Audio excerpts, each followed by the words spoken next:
my hip a little bit, and to be safe, I still could have competed, but to be safe, my coach was just like, just save it, build up as much confidence so that you could go through a race knowing that you finish healthy. Was there concern though that you wouldn't get enough reps in to really be able to compete at this level?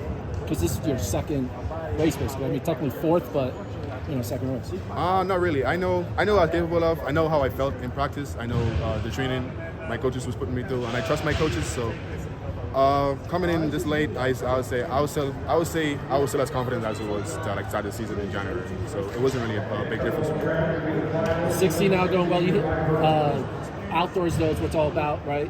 What do you think your potential is in the 100 meters? Well, my coach, he said that he believed I could run a 9.8, and I trust my coach with all my heart. So I'll stick with the 9.8. 9.8. Why 9.8? That's just a number he put out, so I'm just trusting. Terrence, you've been so consistent at 6'4" for so many years, but everything's about time and place and circumstance. For it to finally come together at a national championship, not an invitational or a Big 12 championship, what does that mean?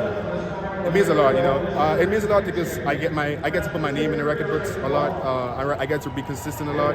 So for me personally, for somebody that's been running track for so long, moments like these is what I think would actually define the sport for me. Because Divine won the 200, but Texas Tech had never had a winner in the 60, right? Like that's got to be pretty powerful for you. Yeah, I'm all about making history. I'm all about getting my name out there.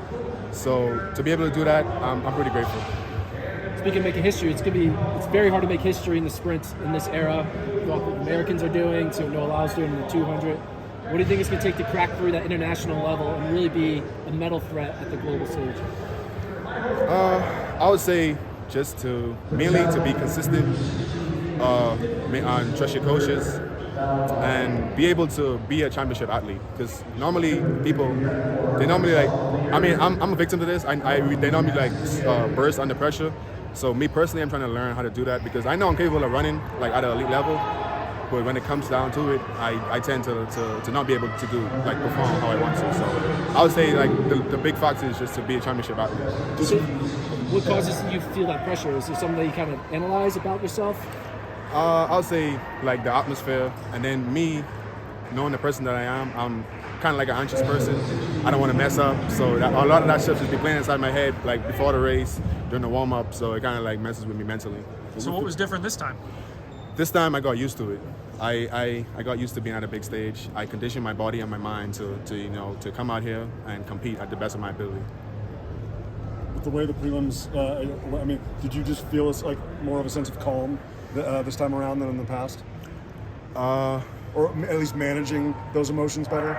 Yeah, I feel like I did a really better job managing emotions because if you look back at last year, I compared to this year and last year, it's a tremendous difference. So I'm grateful. Congratulations.